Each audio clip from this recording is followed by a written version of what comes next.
Hello, good evening, and welcome to another episode of Brett's Old Time Radio Show. A huge thank you, as always, for joining me once again for our regular late-night visit to those dusty studio archives of old-time radio shows right here at my home in the southwest of the United Kingdom. I'm Brett.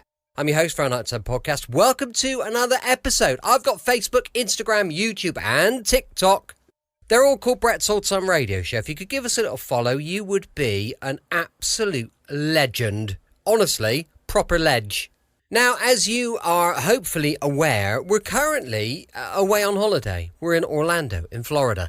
Check out our social media and you will find a whole bunch of stuff on there because, well, we like to keep you up to date because we're exhibitionists and we're probably a little bit needy. But if you fancy taking a look, then please do.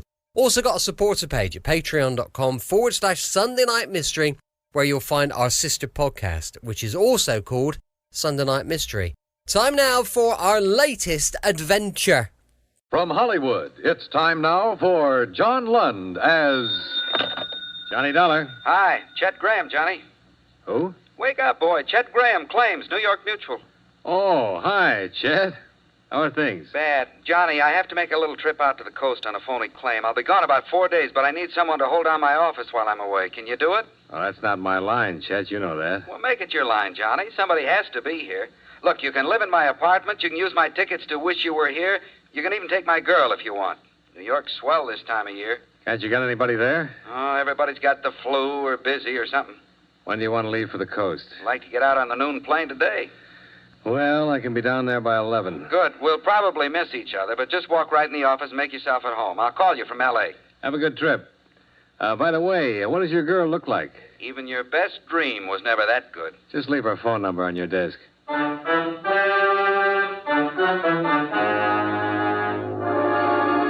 John Lund, in a transcribed adventure of the man with the action-packed expense account, America's fabulous freelance insurance investigator. Yours truly, Johnny Dollar.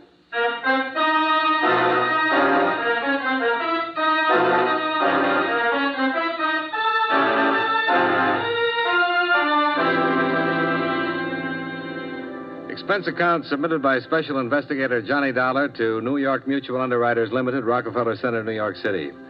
Attention, Mr. Chester Graham, Claims and Adjustments. Dear Chet, you probably read some of this in the Los Angeles papers, but they don't have the whole story. Maybe they'll never get it all. I hope not. I found out part of it, stumbled into the rest of it, and I'm trying to forget all of it. The following is an accounting of expenditures during your 4-day absence in my investigation of the James Clayton matter. Expense account item 1, $14.35 transportation Hartford to New York, where, as per your advice, I walked in your office, sat down, and made myself at home. And where, 15 minutes later, I had a caller. Mr. Dollar, is it?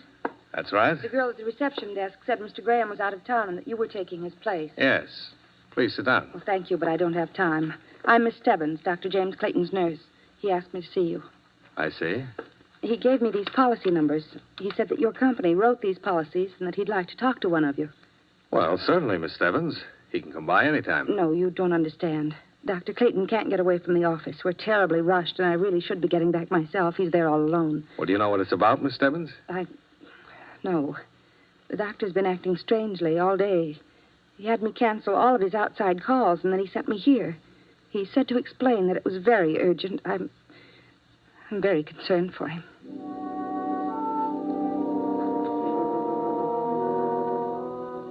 The tall, pale brunette girl in the crisply starched uniform and cape was certainly concerned about something. She bit her lip, forced out a wan, unprofessional smile, and started to cry. I pretended not to notice all this as we got on the elevator and went down into the street. However, 10 minutes later, when we arrived at a suite of offices in the Pelroy building, I had to notice Dr. James Clayton. He met us at the door. Most of his costume was medically correct, white coat and carrying a stethoscope in one hand. But in the other, he brandished a .32 Ivor Johnson. The safety was off. Oh, it's you. Yes, Doctor. This is Mr. Dollar from the insurance office. Claims investigation? Yeah? Oh, fine. Jane, this would be a good time for you to get some lunch, don't you think? Well, Doctor, I have all of those lab reports to No, write. go ahead, Janie. Like a good girl, I want to speak with Mr. Dollar alone. Of course, Doctor, if you say so. Goodbye, Mr. Dollar. Goodbye. Come in, Mr. Dollar. Sit down. Very fine girl, Jane. She's worked for me a long time.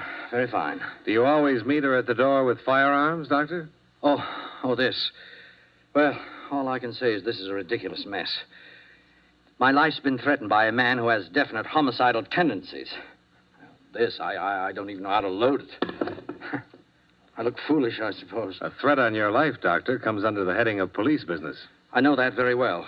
And I would go directly to the police, only... Well, it is a delicate matter. You seem dubious already. No, just curious. Go on, please.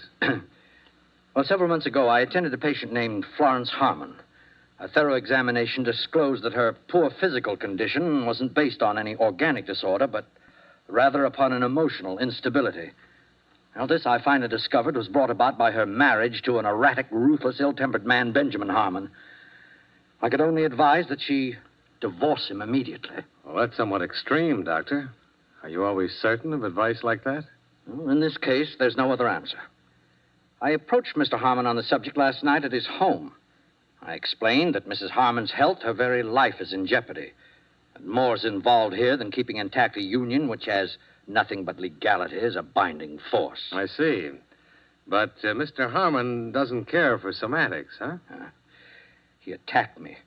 If it hadn't been for the assistance of Mrs. Harmon and a servant, he might have choked me to death.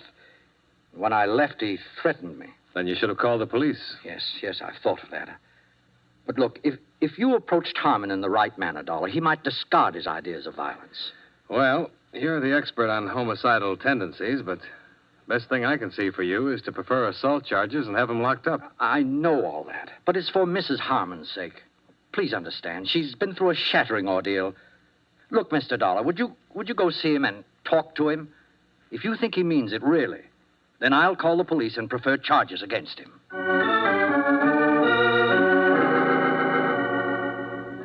The Harmon residence was in Westchester. A story and a half colonial with all the trimmings. There was a 51 Cadillac in the open garage and a 52 Ford station wagon in front of the house. Yes? This one didn't have a white coat or stethoscope, but he had a gun. What is it? Mr. Harmon? I'm Harmon. What do you want? Mr. Harmon, my name is Dollar. And Dollar, huh? Get out of my way! Oh!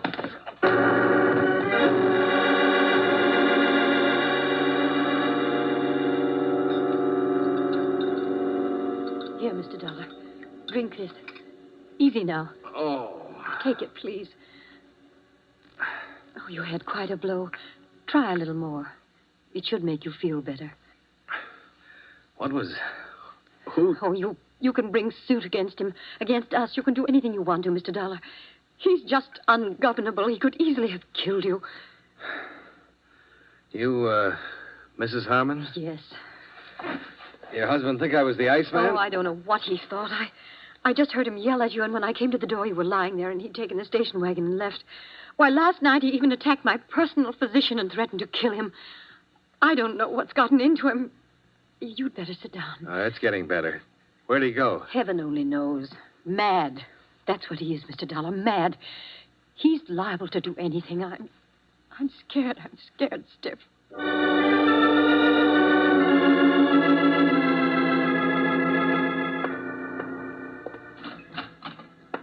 I called Dr. Clayton, who promised to notify the police.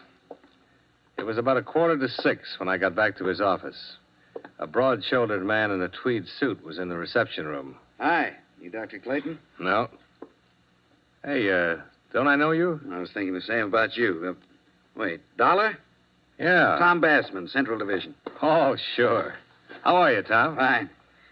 Hey, you must be the one.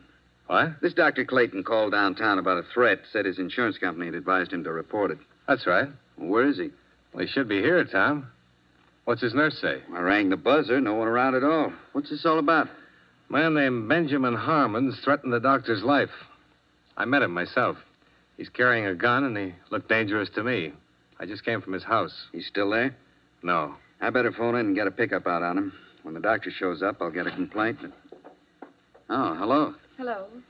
Why, Mr. Dollar. Hello, Miss Stebbins. Is Dr. Clayton here? This is Sergeant Bassman. We want to see him ourselves. You're a police officer? That's right, miss. I heard him talking to you on the phone. Is anything the matter? Just want to see him. Well, Goodness, he sent me out to pick up these things. He was here when I left. Oh, What? perhaps he had an emergency. Well, is there any way we can find out? Well, if he had one, it would be right here on the pad, because I always have to know. Oh, that's funny. What? He's on an emergency call, 1213 Alessandro Street. Can I see that, please? Uh-huh. There's no name on this, Miss Stebbins. Do you recognize the address at all? No, I don't. The doctor just wouldn't take a random emergency call unless it were very unusual. This might be unusual. Dollar, how bad off did you think Harmon was? Mad. Had a gun. Cracked me. Plenty rough. Well, this is in the warehouse district. Think we better go down there? I think so.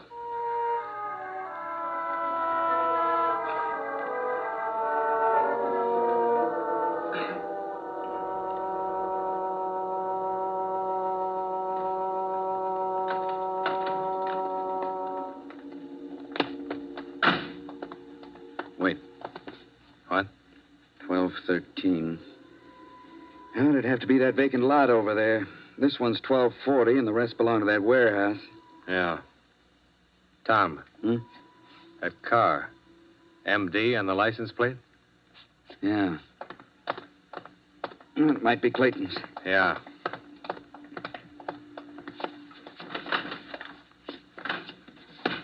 It's Clayton's car, all right.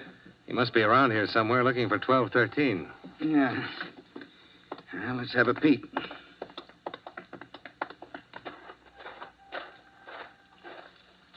Tom. I see. He's had it. Is it Clayton? Yeah, that's him. Some emergency this was. Yeah.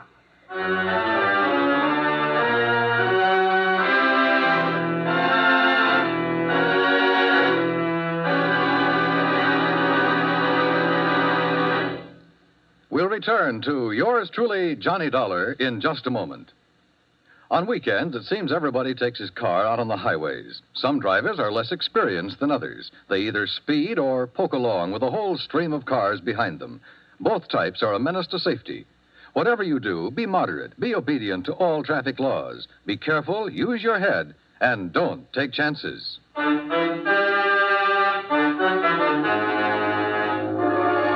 Now, with our star, John Lund, we bring you the second act of yours truly, Johnny Dollar.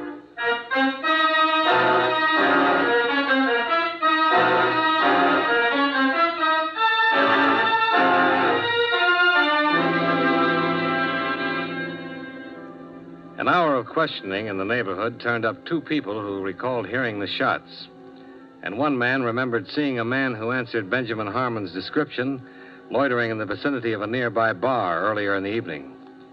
Obviously, Dr. Clayton had been lured to his death by the murderer who had telephoned him, pretended to need a physician, waited till the victim appeared, and then shot him down.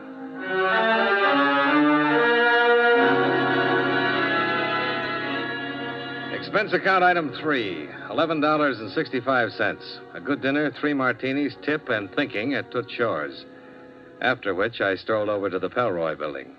Expense account item 4, $5 even. Bribed watchman.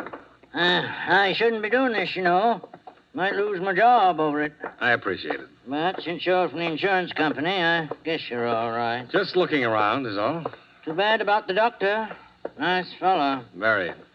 What do you think you'll find? A policeman been here till almost an hour ago, poking around. You know if they found anything? Sure.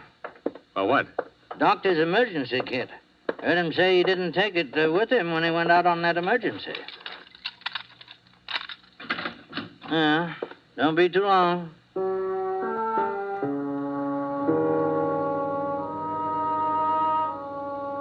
The business about the emergency kit started me thinking. I opened Clayton's file drawer and skimmed through every patient's name from Abbott to Zabrowski. He'd been a thorough man, and from all evidences operated an efficient medical office. However, he had no medical history in his files on Florence Harmon. There was nothing to indicate that she had ever been a patient of his. On the other hand, there was an entry a year before which showed that he had examined, treated, and discharged Benjamin Harmon as a patient. I think these two developments supplied me with all of the curiosity I needed for a while. Nurse Jane Stebbins' home address was duly noted on Dr. Clayton's phone book. Oakdale House. Surprisingly enough, on Oak Street. Special rates for nurses, room 210.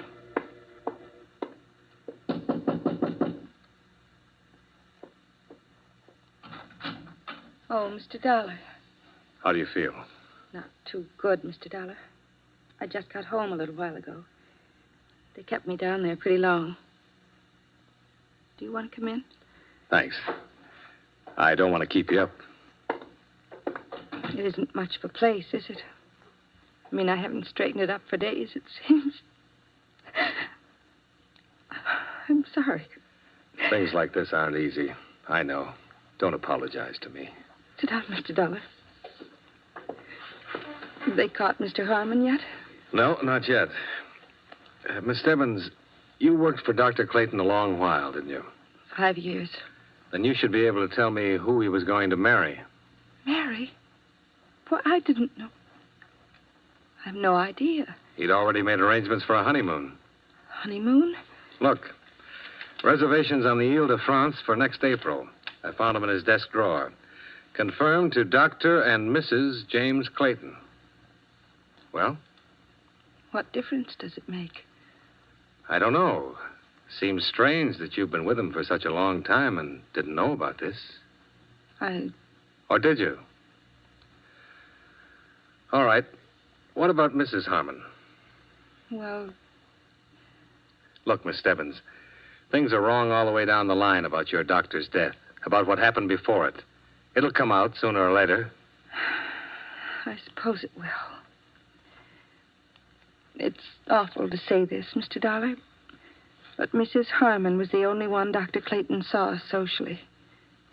And she, of course, is married. Of course. And the good doctor advised her to get a divorce. He meet her when Mr. Harmon was a patient of his? Yes, that's right.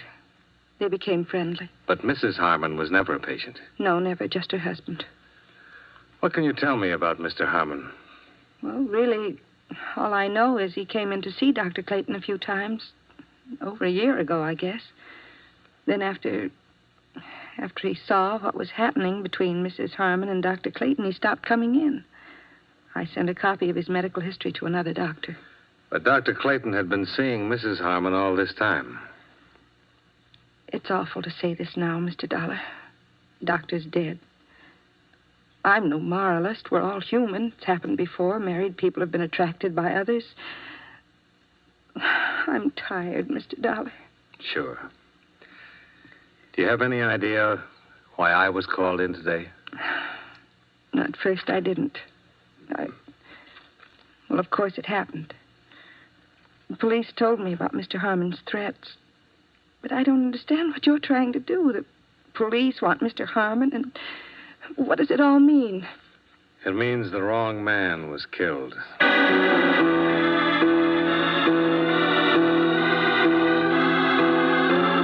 Please, Mr. Dollar. I should have tumbled to it right away, but your husband fit the part too well. Now, look here. I've been through quite enough today with the police looking for Ben. I don't have... You and Clayton.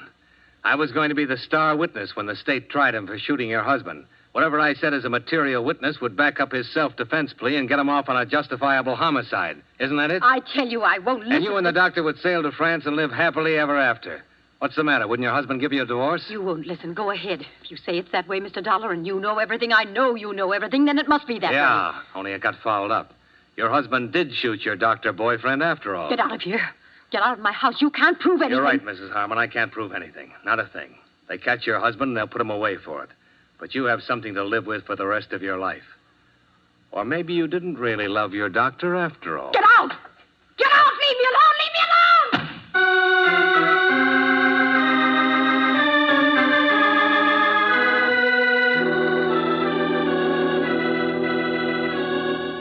What? Well, that's it, Sergeant.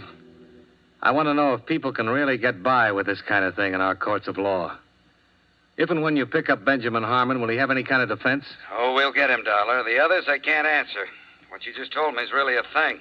I don't see how any lawyer can do much for a guy who threatens another man's life and finally guns him down, do you? Supposing I could prove that Harmon was being set up as a patsy, That the doctor was really supposed to gun him down and plead self-defense. Up to the judge and the jury. When we get Harmon, he'll be arraigned and indicted on first-degree murder charges. Don't worry about that. And if it goes that far, it generally means he'll get the works. After all, we're pretty sure he shot and killed the doctor. Hang up, Dollar. Huh? You still there, Dollar? Hang up or I'll blow your head off.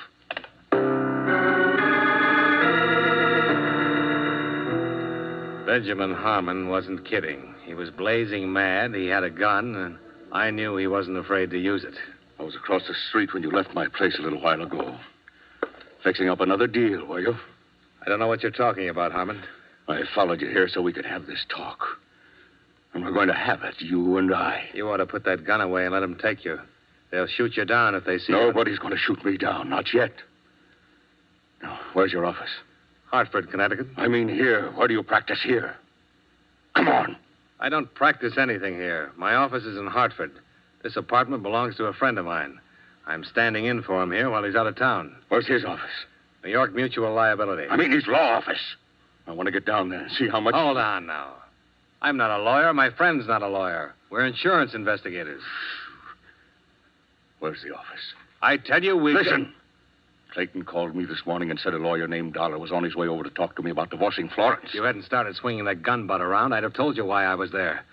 I think I know why Clayton called you and told you that, but I don't... You and he were trying to pull something to take my wife away from me. I know that much. You're wrong, Harmon. I didn't know anything about that. Nobody takes my wife away from me. Now, that's the kind of temper that got you in all the trouble you're in. Look, you can shoot me here and I'll be number 2. But they'll get you real easy here. You know I didn't kill Clayton? How do I know you didn't kill him? You threatened him. Half a dozen people heard you threaten him. I have an idea why you did it, and you might have been right, but murder for any reason... Shut up! You're in on it somewhere. You know who did kill him, and you're going to clear me or I'll whip it out of you, Dollar. I'll whip it out of you! Why, you crazy...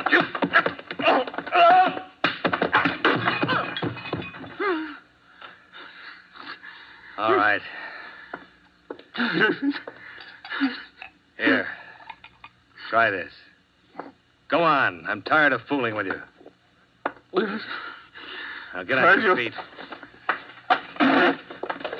What? Well, you got one point in your favor. This gun hasn't been fired. Do you have another one? No. Here, take another drink. Now, you have a chance to talk to me right now. I don't think the police will be interested in much you have to say. I wanted to kill Clayton, but I didn't. Nobody will believe that. I know I've got a temper, and I've tried to control it, but I didn't kill him. I'm not impressed with that. I want facts. Where were you when Clayton was shot? How do I know? I didn't know what time he was shot. Say between 5 and 6 today. I was out getting mad. Fried. Where? Who saw you? No. After we met, I was so sore, I jumped in the car and went out and bought myself a jug. I know it sounds crazy, but I spent most of the time just sitting in the car down by the docks, just drinking and thinking and getting mad. I don't know what it was. I don't know when I walked over to the saloon, phoned Clayton. I told him I was on Alessandro Street and to come on down. I wanted to have a showdown. You mean you wanted him to come down so you could kill him? Maybe I did have that on my mind. I don't know. I waited an hour or so, but he never showed up. When I called back at his office, nobody answered. So I climbed back in my car, and that's where I heard about my being wanted for killing him. It was on the newscast. I didn't do it, Dollar. I swear I didn't. The others I knew about, and I didn't kill them. What others? Florence always had other friends. I guess I don't love her anymore, but I don't know. Maybe I hate her for all of it. When a man doesn't let part of his life walk away from him, I wouldn't give her a divorce. If I had let her get away with it, it would have been too much for me to hold. Even though you didn't love her and you knew she didn't love you? Yes. That sounds stupid. Maybe. I loved her once. She loved me the way two people only love at certain times. Hell, no sense yet. I'm not well, Dollar. Clayton gave me a year. Now the doctor, 18 months. Finished anemia. The two of them could have waited at least till I was dead, couldn't they? Couldn't they?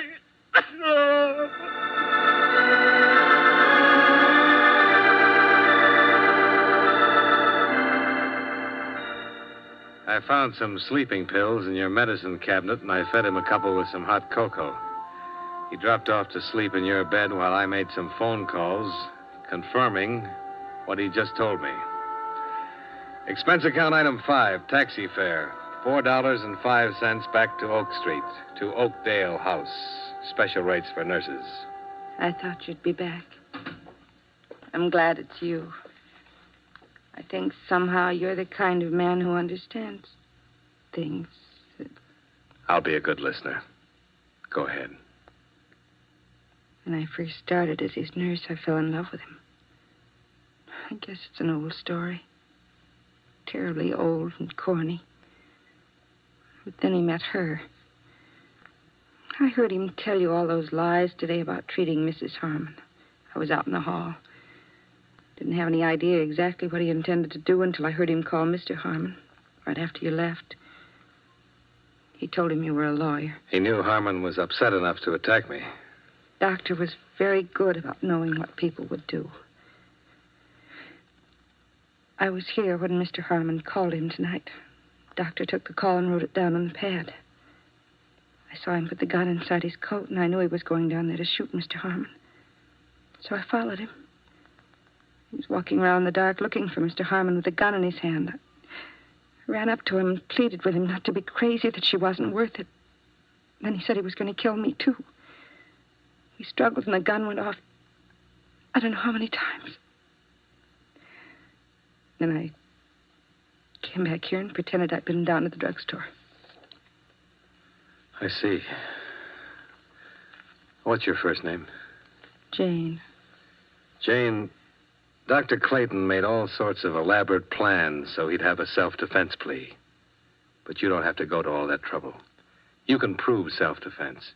He had the gun. He was going to use it on you. I beg your pardon? I can help you, Jane. It'd go second degree or manslaughter, suspended. You didn't mean to shoot him, but he meant to shoot you. No. You're nice. But I can't get off. What? I guess they haven't found her yet.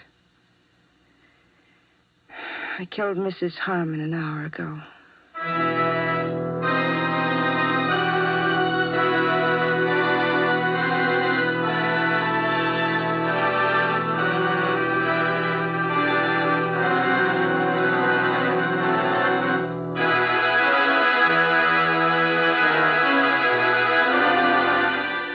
Expense account item 6, same as 1, transportation back to Hartford. I didn't spend any other money, Chet. I didn't meet your girl, and I didn't see the musical. I didn't go anyplace. I just sat in your office and looked at the walls for the next 3 days. I'm leaving this where you'll see it when you come in tomorrow morning. Settle up and don't call me for a long time. A long, long time, if you call at all. Expense account total, $56.35. Yours truly, Johnny Dollar.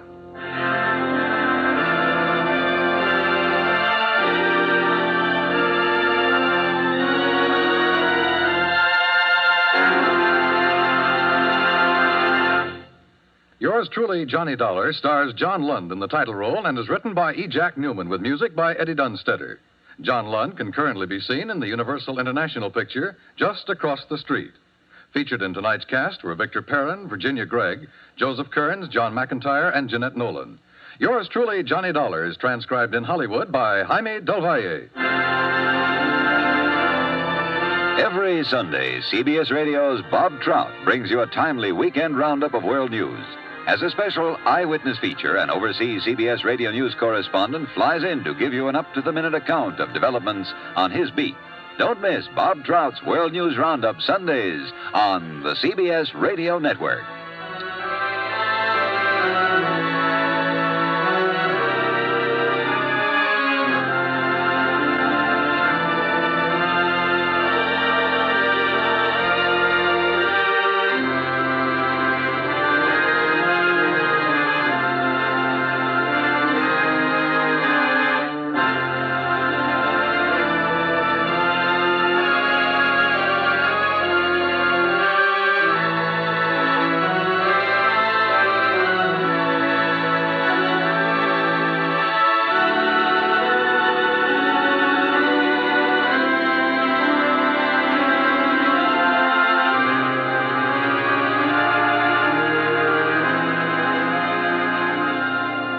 Welcome back. Hope you enjoyed our latest adventure on Brett's Old Time Radio Show. We'll be back in the UK shortly, but for now, we're just going to keep playing out our favourite shows. As I mentioned earlier, we've got a supporter page, patreon.com/Sunday Night Mystery. Thanks for listening. I'll be with you in spirit 7 days a week, each and every week, and I'll see you tomorrow on Brett's Old Time Radio Show. Love you. Bye.